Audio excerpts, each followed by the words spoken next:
신명기 33장 1절에서 7절 말씀 교독합니다. 오늘 말씀은 이제 33장, 신명기 33장과 34장 두 장이 남았는데요. 이 33장은 또 아주 중요한 장인데요. 모세가 이스라엘 백성을 축복한 장입니다. 죽기 전에 유언과 같이 축복한 장인데요. 하나님의 사람 모세가 죽기 전에 이스라엘 자손을 축복한 말씀을 내용으로 하고 있습니다. 저는 이 말씀을 묵상하고 준비하면서 이 말씀 가지고 자녀들을 위한 12가지 축복 기도를 할 수 있겠구나라는 생각을 하게 되었습니다. 그래서 이번 한 주간 모세의 축복을 지금 묵상할 거거든요. 이걸 통해서 자녀를 위한 12가지 기도 제목, 축복 기도 제목 이렇게 함께 정리를 했으면 좋겠습니다. 첫째는 축복의 근원이 여호와 하나님인 것을 성경에 먼저 말씀합니다. 모세가 1절 말씀에 모세를 하나님의 사람이라고 소개하고 있습니다. 하나님의 사람은 하나님께 속한 사람, 하나님의 소유된 사람이라는 뜻입니다. 그래서 하나님의 종이라는 뜻이죠. 그래서 종으로서 하나님의 뜻대로 축복하고 있음을 볼 수가 있습니다. 종이 주인 뜻대로 해야지 자기 뜻대로 할 수 있습니까? 종이 자기 마음대로 뭘 할 수 있습니까? 지금 모세가 하나님의 종으로서 하나님의 뜻을 받들어서 축복하고 있습니다. 그래서 축복은 하나님이 하시는 것이고 모세는 그걸 대언하는 것입니다. 그 하나님이 어떤 분이십니까? 첫째는 역사하시는 하나님입니다. 2절 말씀 보면요. 동사를 주로 보면 이렇습니다. 오시고 일어나시고 비추시고 강림하시고 이렇게 동사가 4개가 연결되거든요. 이 동사를 연결하면은 하나님께서 역사하시는 분이시라는 거예요. 하나님 역사하시는 하나님이에요. 하나님 가만히 계시는 하나님이 아니시고 일하시는 하나님이세요. 역사하시는 하나님이세요. 그리고 다른 말로 하면 살아계신 하나님이세요. 하나님 살아계신 그 하나님을 의지하고 그 하나님의 이름을 축복하는 것입니다. 또 3절 말씀 보면 하나님은 자기 백성을 사랑하는 분이십니다. 3절 말씀에 여호와께서 백성을 사랑하시나니 하나님은 어떤 분이십니까? 자기 백성 사랑하시는 분이세요. 그러니까 사랑하시니까 축복하기를 원하시죠. 복 주시기를 원하시죠. 사랑하실 뿐만 아니고 품에 두시는 분이십니다. 그래서 거기 말씀 보면은 이렇습니다. 3절 말씀에 모든 성도가 그의 수중에 있도다. 그래서 하나님께서 품에 다 품고 계십니다. 그러니까 사랑한다는 말하고 품에 품는다는 말은 똑같죠. 사랑하니까 품는 거죠. 사랑하지 않으면 품질 않죠. 짐승도 보면 자기 자식을 품는데 어떤 자식은요 안 품고 버리더라고요. 짐승이 사랑하지 않는 거죠. 마지막으로 하나님은 이스라엘 왕이시다. 5절 말씀에 여수론의 왕이 있으니 여수론 이스라엘의 다른 표현입니다.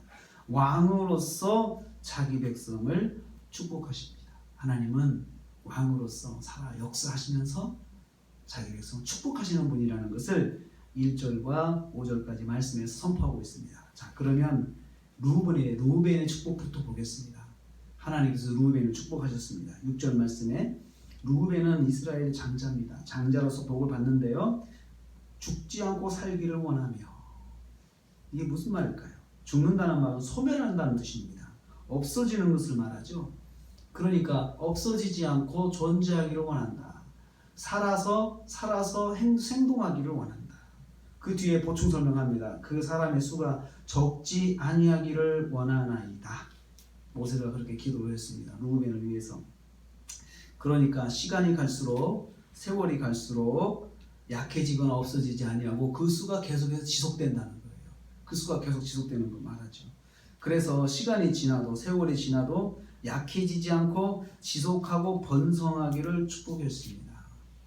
축복의 첫 번째는 뭐냐면요. 자녀들을 위한 축복의 첫 번째는 시간이 흐를수록 새로워지고 유지하게 하옵소서.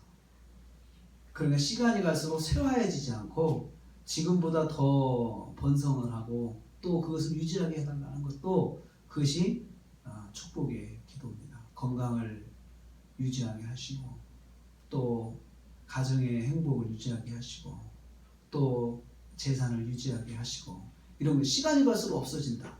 시간이 가서 없어지면 참 앞으로 장래가 행복하지 않잖아요. 두 번째로 유다를 축복하게 하셨습니다. 7절 말씀 유다에 대한 축복이 나오는데요. 유다는 예수님의 조상이 되는 지파입니다. 유다를 향한 모세의 축복은 두 가지였습니다. 첫째는 여호와여 유다의 음성을 들으시고, 여호와께서 유다의 음성을 들으시는 복입니다. 이것은 기도에 응답하는 복을 말합니다. 무슨 일이 있을 때마다 여호와께 나가서 여호와의 응답을 받는 복입니다. 그러니까 음성을 울릴 때마다, 그들이 목소리를 높여서 하나님을 부를 때마다 정확하게 응답하시고 반드시 응답하시고, 그리고 기도 헛되지 않도록 응답되는 복입니다. 저는 이것을 이렇게 봤습니다. 100% 응답의 복입니다. 우리가 어렸을 때 자녀들이 이렇게 엄마 부르면 응 10번 부르면 10번 다 대답하잖아요. 그러면 자녀가 행복하잖아요. 그런데 10번 불렀는데 5번만 대답하면 나를 무시했다 그러잖아요. 그리고 그것을 우리는 상처받았다 이야기했잖아요. 나중에 커서 그게 상처가 되잖아요. 우리가 하나님 믿는 믿음 생활하면서 하나님께 나가서 기도하러 나왔는데 매번 응답받으면 얼마나 큰 행복이에요. 그렇지 않습니까? 유다가 그 복을 받기를 축복했습니다. 저는 이걸 통해 자녀들에게도 하나님, 우리 자녀들이 하나님께 나와서 기도할 때마다 응답받게 하옵소서. 이것도 축복의 기도입니다.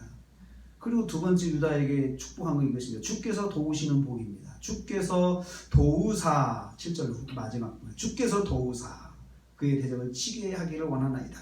도우신다는 것, 주께서 돕는다는 말은 하나님께서 도와주시는 거예요. 여기서 하나님이 도와주시사 이렇게 하지 않고요, 주라고 표현해요. 주께서 도와주시자. 바꿨죠, 단어를. 하나님께서 도우실 때 주인으로서 자기 종을 돌보시는 그런 마음을 가지고 주인의 마음으로 자녀들을 돌봐주시라는 거죠. 유다를 돌봐주시라는 거죠. 돕는다는 말은 유다를 능동적으로 도우시는 것을 말합니다. 하나님께서 보시고 먼저 도와주시는 거죠. 그러니까 유다가 하나님 앞에 도와주세요 말을 하지 않아도 하나님께서 먼저 딱 보시고 도와주시는 거죠. 저는 이것을 이렇게 표현하고 싶습니다. 척 보시고 도와주시는 거예요. 척 보시고 아시고 도와주시는. 우리가 그렇잖아요. 자녀들을 미리 알고 내가 도와줄 때가 있잖아요. 먼저 파악을 하고 참 전화해서 내가 너 이거 필요하냐면 얼마나 고마워합니까? 감동이잖아요. 하나님께서 저와 여러분을 먼저 척척 알아보시고 도와주시는 거예요. 아셔서 척척 도와주시는 복, 그것이 있을 때 참 행복합니다. 믿음 생활하는 게 재미있잖아요. 또 그래서 자녀들에게도 하나님, 우리 사랑하는 자녀를 아셔서 척척 도와주시옵소서. 이것도 자녀를 위한 축복 기도입니다. 오늘 루벤에 대한 축복은 시간이 갈수록 쇠하여지지 않고 계속해서 유지되고 번성하게 하옵소서. 그리고 유다에게는 하나님께서 100% 응답하시고 미리 아셔서 하나님 척척 도와주세요. 척척 도와주세요. 이것이 축복을 위한 기도였습니다. 한 주간을 삽니다. 먼저는 저와 여러분에게 한 주간이 지내서 금요일이 됐을 때 월요일보다 쇠하여지지 않고 처지지 않고 더 유지되는 복이 있기를 축복합니다. 그리고 하나님께 한 주간도 나와서 하나님 주여 부를 때마다 응답하시는 복이 있기를 축복합니다. 그리고 아셔서 척척 도와주시는 한 주간 되시기를 축복합니다. 기도하겠습니다.